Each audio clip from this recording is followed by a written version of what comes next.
बंगाल के प्रशासन की दोहरी व्यवस्था।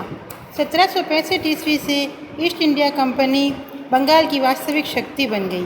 कंपनी का बंगाल पर एक छत्र नियंत्रण स्थापित हो गया तथा राजनीति की संपूर्ण शक्ति इसके हाथों में आ गई। दीवान के रूप में कंपनी स्वयं प्रत्यक्ष रूप से राजस्व वसूल करने लगी। कंपनी का निजामत अथवा पुलिस और न्यायिक शक्तियों पर पूर्ण रूप से नियंत्रण स्थापित हो गया। इस व्यवस्था को दोहरी या द्वैत शासन कहा जाता है।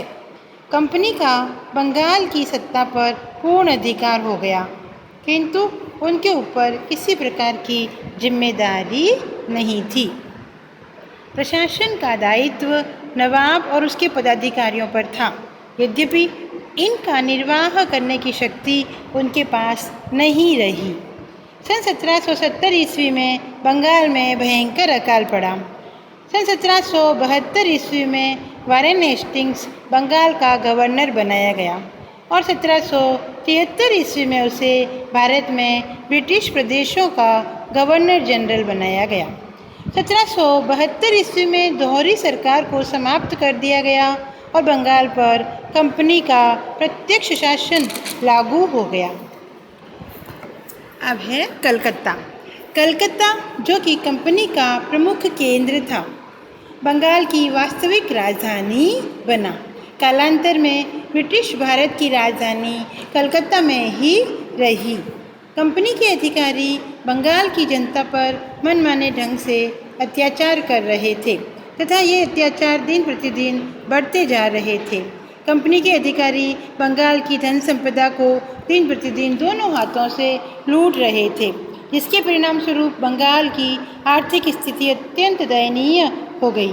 कंपनी ने भारतीय माल खरीदने के लिए इंग्लैंड से धन भेजना बंद कर दिया। वे बंगाल से प्राप्त राजस्व से भारतीय माल खरीदते और इसे विदेशों में बेचते। इस धन को कंपनी की लागत पूंजी समझा जाता था तथा इसे कंपनी के लाभ के रूप में स्वीकार किया जाता था। 1766 ईस्वी से 1768 ईस्वी तक बंगाल से लगभग 57 लाख पौंड की धन निकासी हुई।